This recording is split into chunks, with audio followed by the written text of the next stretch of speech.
gran saludo para todos. Y que tengan un buen día o noche. Les habla, el Dr. Adelis Rodríguez. A continuación. Morfofisiología humana 1. 4. Clase número 6. Tengan en cuenta, que en la parte inferior de este video, al darle clic en más información, se desplegará un panel donde estará todo el material complementario, clases escritas, laminario y más. También, al ingresar a mi canal, podrán entrar en lista de reproducción donde podrán encontrar todos los videos, agrupados por materia y año. Y recuerden que si este material es de su agrado, pueden colaborar suscribiéndose, dándole clic al botón de la campanilla para recibir nuevas actualizaciones. No olvides darle me gusta y dejar tu comentario. Por supuesto que te agradezco si compartes este video para que otros puedan recibir más material como este. Y por último, si sale de tu corazón también dejaré el link para donaciones. Muchas gracias de antemano.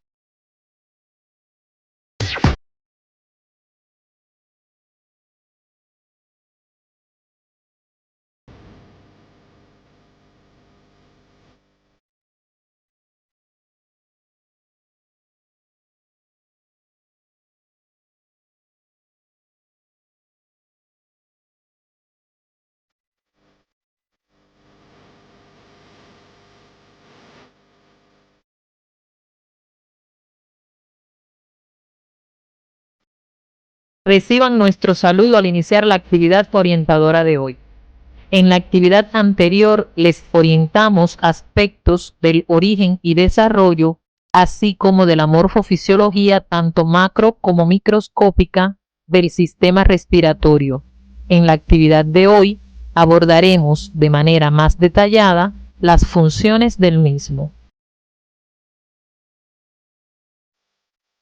Al concluir el estudio de estos contenidos, serán capaces de explicar los mecanismos y fases que caracterizan la ventilación pulmonar, sobre la base de las características morfofuncionales del tórax y los pulmones, así como el proceso de intercambio de gases a través de la membrana respiratoria y las bases morfofuncionales del transporte de dichos gases por la sangre.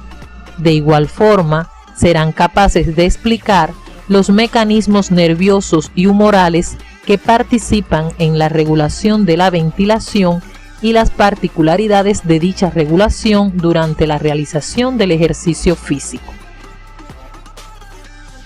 La función respiratoria se divide para su estudio en 5 etapas, las cuales son ventilación pulmonar, intercambio de gases respiratorio entre los alvéolos y la sangre, transporte de gases por la sangre, respiración celular y regulación de la respiración. De todas estas etapas, solo estudiaremos 4 debido a que la etapa de respiración celular, que es en la que las células utilizan el oxígeno para su metabolismo y producto de este producen dióxido de carbono, ya fue objeto de estudio en la Morfofisiología 1. Por esta misma razón, los textos de fisiología no contemplan esta etapa al ser objeto de estudio de la bioquímica. Comenzaremos por la fase de ventilación pulmonar, que podemos definir como el conjunto de mecanismos mediante los cuales el aire entra y sale de los pulmones. Consta de 2 etapas, la inspiración o entrada del aire a los pulmones y la expiración o salida del aire de los mismos. Para lograr la entrada del aire a los pulmones, es necesaria la acción de los músculos inspiratorios que expanden la caja torácica aumentando todos sus diámetros. Al expandirse esta, los pulmones adheridos a la cara interna de sus paredes se ven obligados a seguir su movimiento, expandiéndose también con lo que el aire penetra en su interior. Al cesar la contracción de los músculos inspiratorios, la elasticidad de las estructuras tóraco-pulmonares hace que la caja torácica se retraiga y con ella los pulmones, disminuyendo sus diámetros y regresando a su posición de reposo, con lo que se obliga al aire a salir, produciéndose la expiración. Para lograr los movimientos característicos tanto de la inspiración como de la expiración, intervienen una serie de factores, de los cuales unos favorecen dichos movimientos y otros se oponen a ellos o los dificultan. ¿Cuáles son estos factores? Entre los factores que intervienen en la mecánica ventilatoria se destacan los músculos respiratorios, la elasticidad del tórax y los pulmones, las presiones alveolar, pleural y transpulmonar, así como la tensión superficial de los líquidos que tapizan las paredes alveolares y el agente tensioactivo o surfactante.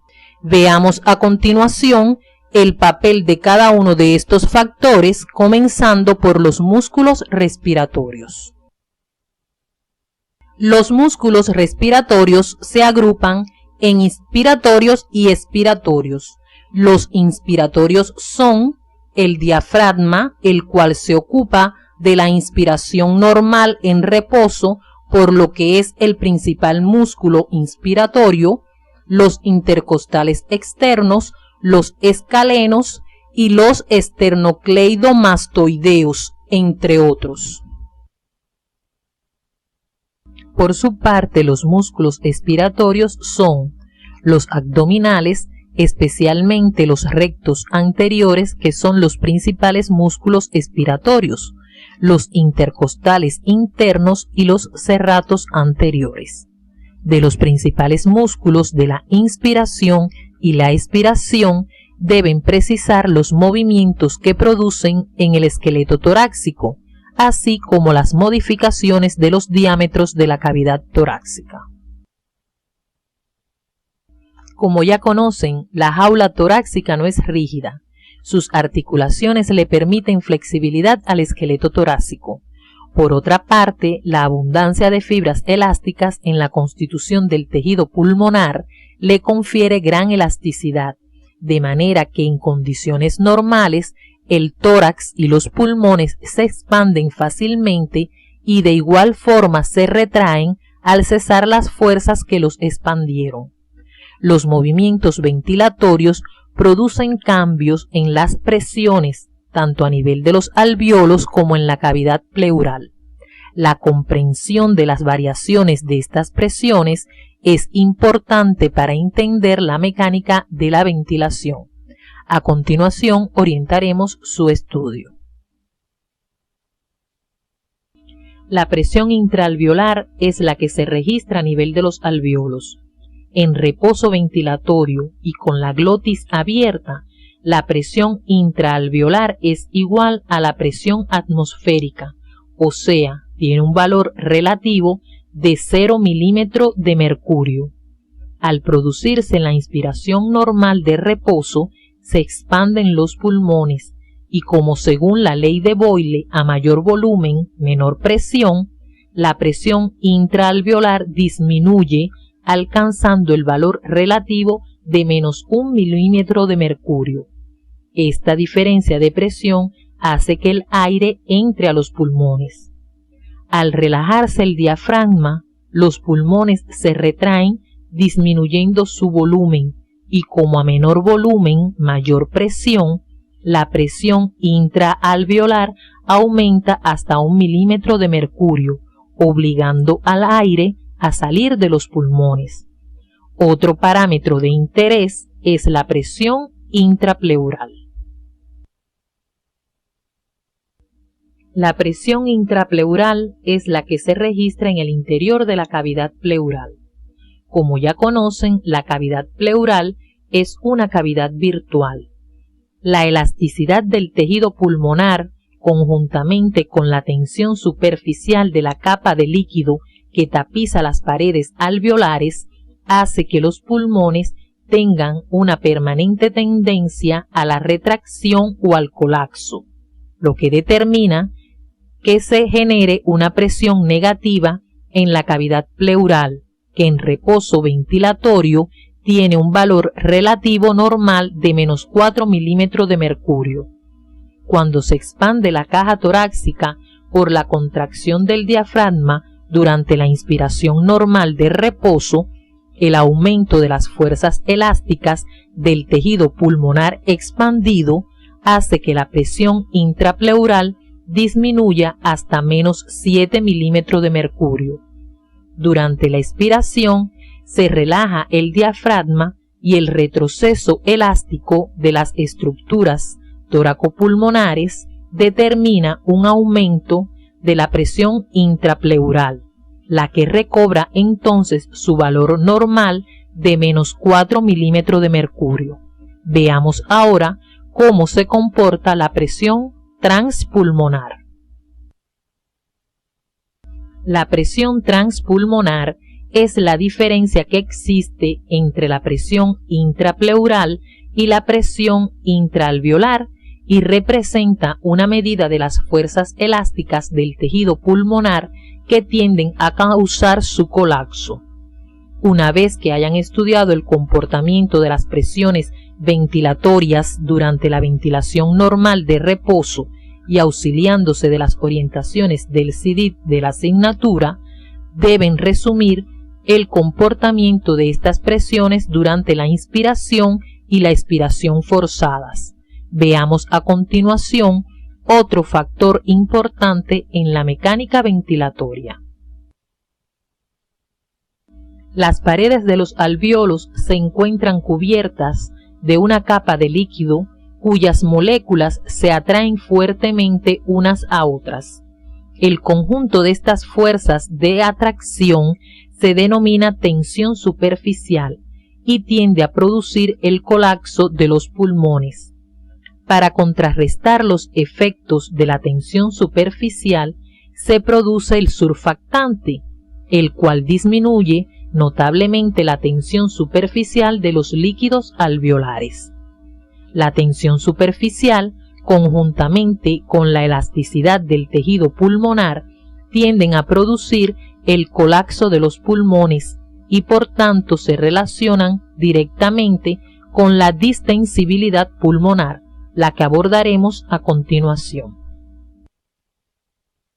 La capacidad de los pulmones para distenderse o distensibilidad pulmonar es el grado de aumento de volumen de los pulmones por unidad de incremento de la presión transpulmonar y tiene un valor promedio normal de 200 mililitros por centímetros de agua. Como ya expresamos con anterioridad, la distensibilidad depende en gran medida de las fuerzas elásticas del propio tejido pulmonar y de las fuerzas causadas por la tensión superficial del líquido que reviste los alvéolos. Visto desde otro ángulo, para distender los pulmones se deben vencer las fuerzas antes mencionadas, las cuales tienden a colapsar los alvéolos. ¿Cuáles son los factores que favorecen o se oponen al colapso pulmonar? Los factores que se oponen al colapso pulmonar son la sustancia tensioactiva o surfactante y la presión negativa intrapleural, mientras que los que favorecen el colapso son la elasticidad de las estructuras toracopulmonares y la tensión superficial de los líquidos que revisten la superficie alveolar. Para lograr expandir los pulmones venciendo la elasticidad del tórax y los pulmones, los músculos inspiratorios deben ejercer una fuerza determinada, lo que nos lleva al concepto de trabajo respiratorio. De sus estudios de física deben recordar que trabajo es igual a fuerza por desplazamiento. Para hacer que penetre el aire en los pulmones es necesario expandir el tórax, o sea, desplazar las estructuras toracopulmonares aplicándoles una fuerza. Por tanto, se realiza un trabajo denominado trabajo para respirar o trabajo respiratorio. El trabajo respiratorio consta de tres fracciones: el trabajo de distensibilidad o trabajo elástico, que es el realizado para expandir los pulmones venciendo las fuerzas elásticas de los mismos y del tórax; el trabajo de resistencia tisular, que es el necesario para vencer la viscosidad de los pulmones y las estructuras de la pared torácica, y el trabajo de resistencia de la vía aérea, que es el que se debe realizar para vencer la resistencia que ofrecen las vías aéreas al paso del aire. Hasta aquí les hemos orientado los aspectos fundamentales de la mecánica de la ventilación pulmonar, los cuales deben completar y profundizar siguiendo las orientaciones del CD de la asignatura. A continuación, les orientaremos el estudio de los volúmenes y capacidades pulmonares. A los pacientes que sufren enfermedades respiratorias, con frecuencia se les indica la realización de pruebas de función pulmonar, entre las que ocupa un lugar destacado la espirometría, que es la medición o registro de los volúmenes y capacidades pulmonares. Para realizar estas mediciones se utiliza un equipo denominado espirómetro o espirógrafo. El conocimiento de los volúmenes y capacidades pulmonares es de gran utilidad en la práctica médica, por lo que les orientaremos sus aspectos más generales. Al realizar una espirometría en un espirómetro tradicional, como el que mostramos en la imagen anterior, se obtiene un gráfico en el que se representa en el eje de las X el tiempo y en el eje de las Y el volumen de aire. El trazado de la curva espirométrica inscribe hacia arriba la representación del aire inspirado y hacia abajo la del aire expirado, y en él se aprecian los diferentes volúmenes y capacidades pulmonares. Cuando el paciente ventila a través del equipo con una ventilación normal, entra o sale de sus pulmones una cantidad de aire que se denomina volumen corriente y tiene un valor promedio normal de 500 mililitros.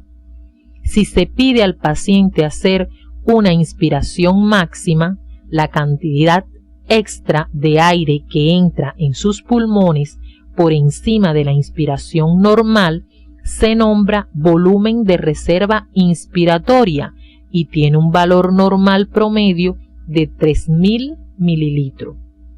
Si se le pide al paciente hacer una expiración máxima, el volumen de aire que es capaz de desplazar de sus pulmones por encima de la expiración normal se denomina volumen de reserva expiratoria y tiene un valor normal de 1100 mililitros.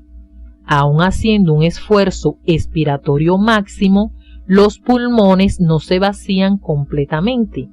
El volumen de aire que queda en los pulmones en esas condiciones se denomina volumen residual y, como se habrán dado cuenta, no se puede medir con el espirómetro tradicional. Su valor se calcula con técnicas morfométricas o radiológicas y es en promedio de 1200 mililitros. Además de los volúmenes pulmonares, existen las capacidades, las cuales resultan de la suma de dos o más volúmenes. La suma del volumen corriente más el volumen de reserva inspiratoria da lugar a la capacidad inspiratoria, que tiene un valor normal promedio de 3500 mililitros. Si se suman el volumen de reserva expiratoria y el volumen residual, se obtiene la capacidad funcional residual con un valor normal de 2300 mililitros, mientras que si se suman el volumen corriente, el volumen de reserva inspiratoria y el volumen de reserva expiratoria, el resultado se nombra capacidad vital y tiene un valor promedio normal de 4600 mililitros. La suma de los cuatro volúmenes se denomina capacidad pulmonar total. Equivale a la cantidad total de aire que pueden contener los pulmones y asciende a unos 5800 mililitros. Debemos destacar que los valores de los volúmenes y capacidades pulmonares varían con el sexo, la talla y la edad. A partir de estos parámetros se pueden calcular los valores ideales de cada individuo. Además de estos, existen otros volúmenes y capacidades de utilidad práctica que veremos a continuación.